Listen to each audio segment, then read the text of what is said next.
Hello, Katden lovers at Katden followers, abay Alden Richards.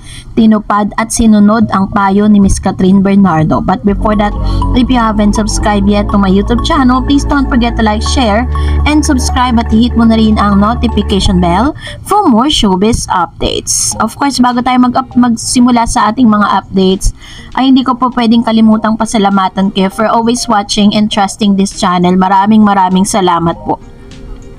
And for today's video, 3 days ago nang ipinost ni Mami Min at bumate sa kaarawan po ni Lexie na pamangkin ni Miss Catherine Bernardo na inaanak ni Mr. Daniel Padilla. Sa kanyang post ay talagang pinaramdam at pinakita po ng pamilya Bernardo how they really love Lexie. At sa post nga ni Mama Min, meron po tayong napansin dito dahil talagang syempre po bilang isang proud lola, dito niya po talagang pinakita yung kanyang pagmamahal. Napansin natin na naka-like pala itong si Alden Richards doon po sa post ni Mama Min. Talagang hanggang sa ngayon ay nakabantay pa rin si Alden Richards sa lahat ng mga social media post ng kapamilya ni Miss Catherine Bernardo. Ito lang po yung isa sa mga patunay na sa mga nagsasabi na parang na deadmatology na yung dalawa, si Catherine at si Alden Richards, dahil hindi po talaga totoo yung mga bali-balitang yan, 'di ba? Parang na lang yan, observation na lang nila yan, pero hindi sila bumabase dun sa facts. So, isa rin sa mga nakaantig na mga videos kung saan nag-post nga, pinost ito ni Mama Min sa kanyang IG na karga-karga nga ng daddy ni Miss Catherine Bernardo itong si Lexie na mas matangkad na ngayon, sobrang tangkad. Parang aabutin niya na yung height ng kanyang lolo, pero ilang taon pa lang si Lexie.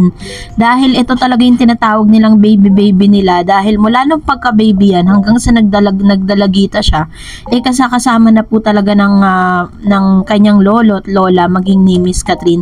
Ito rin po yung lagi niyang kasama kapag po nagkakaroon ng pamper sa kanyang buhok. Yan, si Lexie na rin po yun. Kaya talagang sobrang happy. At makikita mong nakikita mo talaga yung bond po nila as a family. Na bagay na gustong-gusto ni Alden kasi family-oriented talaga sila. Tapos talagang grabe yung close family ties po. Ganun yung klase ng culture or background na hinahanap ng isang Alden Richards. Yung parang maganda yung family, 'di ba? Ganun po yung mga likes niya. Kaya naman, happy birthday Lexie. And this time let's talk about this one kasi meron po akong isang news na nabalitaan na si Tisoy ay babalik na sa variety show this coming or Feb 9, still on Alden Richards. Simula sa February 19, regular na siyang mapapanood ulit sa All Out Sundays. Pahinga raw muna siya sa paggawa ng serye, pero may pasubali na but I am ready if my right project and different story. So, nung binabasa ko siya, naalala ko po yung ilan sa mga interview ni Miss Catherine at Alden Richards during the time sa kasagsagan po ng kanilang promotion movie na Hello Love Again. Kasi meron pong interview doon na sinasabing dapat si Alden Richards kasi parang lahat ng ino-offer sa kanya, tinatanggap niya. Kaya may mga chances na kahit hindi po bagay sa kanya, kahit hindi po swak sa kanya yung kasama niya, tinatanggap niya pa rin kasi trabaho. Hindi katulad ni Miss Catherine Bernardo, talagang very picky siya sa mga trabahong inaalok sa kanya. Pinag-iisipan niya ng matagal bago siya umuo. So, nakuha niya ngayon yung style ni Miss Catherine. Kasi tignan nyo kung mapapansin niyo, kapag si Catherine po gumawa ng teleserye, talagang nagna-number 1 po yan. Kahit sa online streaming, laging number 1. Just like yung ginawa po nila ni Daniel Padilla na Too Good to Be True. Talagang sobrang inabangan at number 1 po yun sa Netflix. And then, pinanonood din po ito sa Free TV. So, ang taas po ng kanyang rating that time kasi pinipili niya yung tamang material para sa kanya. At the same time, mas nagkakaroon ng element of surprise yung mga manonood, yung excitement ng mga manonood na mapanood siya, 'di ba? Kasi parang hindi palagi. Unlike Alden Richards, talagang babad po siya sa mga proyekto. Kaya po minsan, may mga project siya na hindi ganun kumikita. Yan po yung real talk. Hindi lahat po ng ginawa niya talagang nagiging blockbuster at talagang pinag-uusapan. This time, natuto na siya. Dahil parang sinunod niya ang ilan sa mga payo nga ni Miss Catherine na dapat he really need to take a break sometimes, 'di ba? At sinabi rin ni Alden Richards na sinabi niya na parang mag-aantay muna siya. Ready daw siya para dun sa right project and different story. Pero hindi niya sinasarhan yung kanyang sarili para po sa magkaroon ng trabaho na maganda yung material. Kumbaga parang magiging choosy na siya, hindi na siya yung palaging available sa lahat. Which is tama niya namang gawin kasi para rin mabigyan ng pagkakataon ng ibang mga actors ng GMA na makagkaroon po ng trabaho katulad niya. So, ito na nga kaya yung sinasabi nila na parang medyo maglalaylo si Alden sa mga projects kasi sa ngayon parang ang tinatanggap niya lang talaga, regular niyang tinatanggap is yung mga endorsement shoot na hindi naman nangangailangan ng matagalang shooting. Di kasi katulad ng serye, talagang kailangan mo mag-lockdown, kailangan nyo shooting, yung parang nandun lang kayo sa isang place, 'di ba? At isang buwan, 2 buwan hanggang sa matapos yung serye, 'di ba? So, yun po yung ilan sa mga natutunan niya with Catherine. At sana nga yung iba pang mga learnings at iba pang mga bagay na gusto niyang i-apply dito mas maganda, 'di ba? So, abangan natin si Mr. Alden Richards sa All Out Sunday.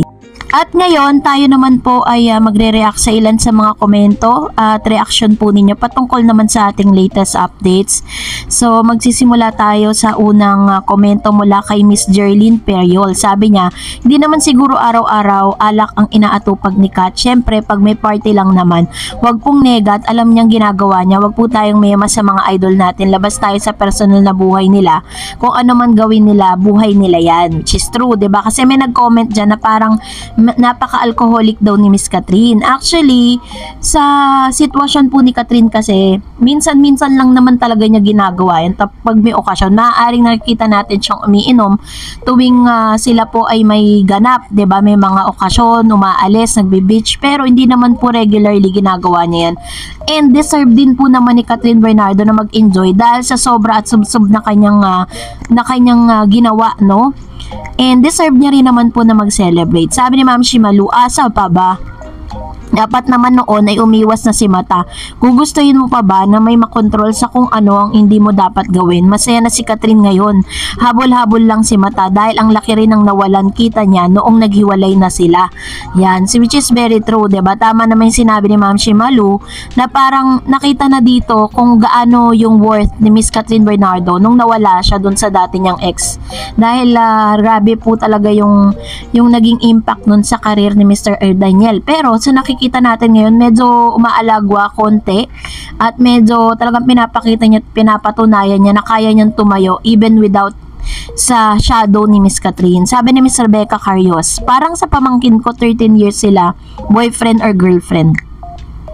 High school sweetheart, nag-live-in pa pero naghiwalay din after 1 year. Meron nakilala 2 years, nagpakasal na kita namin sa mukha ng pamangkin ko kung gaano siya kasaya sa bagong love of my life niya. Ayan. So, pinarehas niya or parang in-example niya yung karanasan ng kanyang pamangkin doon po sa karanasan na nakikita natin ngayon kay Miss Catherine Bernardo at Alden Richards. Kasi wala naman po talaga sa taon yan. Wala po sa years ang pagsasama. Ang importante, talagang kung nagmamahala naman kayong dalawa, bakit kailangan nyo pampatagalin, diba? Yun naman po yung ngayon, yun naman po talaga yung dapat na basehan nung talagang mahal yung isa't isa. Sabi ni Bidara, sa yaman at gwapo ba naman ni Alden? Dami pa nagkakagusto, ayaw pa ba si Kat? Papatol na yan syempre. Ayan, so naman yung kanyang komento with regards to this. Sabi po ng isa sa mga natin, wag tayong pala desisyon. Although, wala naman po talagang masama doon dahil yun naman talaga yung gusto natin mangyari sa kanila, diba? Pero hindi naman po dahil sa yaman at sa itsura ni Mr. Alden Richards kaya deserve nila magkatuluyan. But they deserve each other because they are the same generous, kind, diba? And sabi ni Ma'am Shiberji, sabi niya, hi Ma'am Dars, have a great day to you and your family. Also Kat Den supporters, followers, and fans. Again Ma'am Dars, thanks again for Kat Den updates. Yes, congratulations to both Kat Den. Oo Ma'am Dars, matalino si Miss Kat. Hindi na niya babalikan si Summer at sa Kayla Estrada and Summer. Sila na ang may issue at may name na ang love team nila. Katniel ang love team nila. Kay Niel, ang love team nila Ma'am Dars. Nakita ko ang collaboration ng GMA. Yon, so Miss Kayla Estrada po is isa yan sa mga parang siniship dito kay Daniel Padilla, no? And I don't know kung totoo talaga yung mga bali-balita na yan, pero parang hindi ko nakikita na may interest din si Kayla kay Daniel eh. Hindi ko makita yun eh. And sabi pa ni Ma'am Chibergy, nakita ang collaboration ng GMA and ABS-CBN, nagko-collaboration na sila.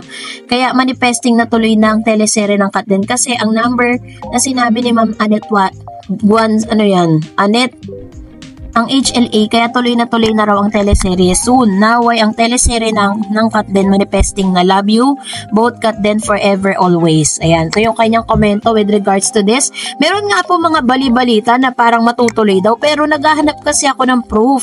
Mahirap kasi na maglabas tayo ng ganitong balita nang hindi naman tayo sigurado. Sabi ni Miss Marites Ferrer, sa akin may something na ang Katden at wala pang HLA. Nagde-date na sila Kat at Alden. Minsan may tour pa yan sa Cebu at sa tour noon ng AVGG. Sumama si Tisoy. Nakita video, 2 beses ko nakita sa clip video. Tapos deleted na. Basta panatag ako sa Katden. Sabi nga ni Kat, ready na siya to fall in love again. More power to you, Darreds, for your update and God bless Katden forever. Thank you, Ma'am Marites Ferrer, sa inyo pong komento. And yun po yung kanyang mga nakikita. And of course, another one, sabi ni Miss Don't Mind Me, nakaka-proud siya. Sana magpaka-pelikula na sila ni Katden. Basta masasabi ko, we love you, Katden, and good luck. Yan, to naman yung kanyang wish for Katden, na sana nga is masundan na yung kanilang project. Pero as of now, is wala pa po tayong nababalitaan na meron na po silang project. Pero although sinasabing may binabalangkas na proyekto together, pero parang solo era muna eh. Sabi ni Ma'am Elena, hindi babalik si Kat kahit 11 years kasi sa 11 years na yan ay mas maraming kalbaryo ni Kat kay Summer. Hindi lang makapalag kasi meron pa silang kontrata sa ABS-CBN kaya tinapos muna. Ayun. So salamat po sa inyong mga komento and that's it for today. For more videos and updates, please don't forget to like and subscribe. And please don't forget to follow my Facebook page, Darreds TV. God bless everyone.